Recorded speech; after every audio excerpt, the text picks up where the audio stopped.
While measuring his new house, a man suddenly discovered something very strange about one of the walls. It was originally at a right angle, but when remeasured from a different position, there was a noticeable deviation. Even more bizarre, when he poured a glass of water on the floor, the water automatically split into two parts. To figure out what had happened, he grabbed a tape measure and first measured the width inside the room, then went outside to take the same measurement. Surprisingly, the width inside was a full 3 meters more than outside, which also shocked his young daughter because it completely defied the basics of physics. Just then, the daughter suddenly felt a bit cold and quickly ran back to the living room to get her jacket. Jack watched his daughter go in, but after waiting for a long time, he still hadn't seen her come out. Thinking his daughter was playing a game with him, Jack walked into the room, only to see a jacket lying on the floor. This unusual discovery made Jack immediately realize something was wrong. He began searching for his daughter in every corner of the room, but during the search, he truly realized how odd this house was. He clearly opened the bedroom door, but after pushing it open, he actually entered the living room downstairs.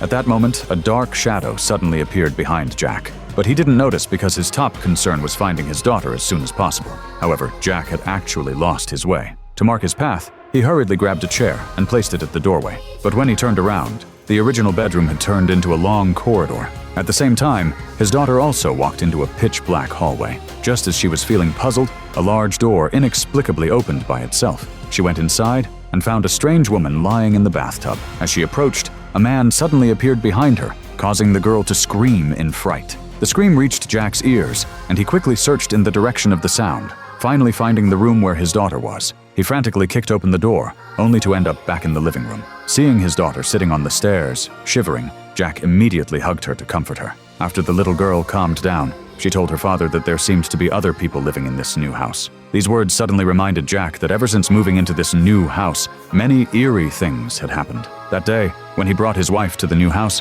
Jack heard a man's voice coming from inside the walls. When he told his wife to be quiet, the voice abruptly stopped. Jack thought he had misheard and didn't pay much attention. However, strange events continued that night. When his daughter was getting ready to sleep, she suddenly saw a figure flash past her bed. It was already 10:30 p.m. The next day, Jack went to a nearby store to buy some things. Upon seeing him, the owner actually told him a secret. The owner said it was best to move out of that house because it had gone through several male owners, each of whom had mysteriously disappeared not long after moving in. At night, strange sounds would always come from inside the house, and local residents all believed it was very dangerous. But Jack still didn't think much of it, until that night, while working, he suddenly discovered a line of eerie text behind his notebook. "Leave this house immediately." At that moment, Jack finally realized he had long been trapped in an inescapable vortex of horror.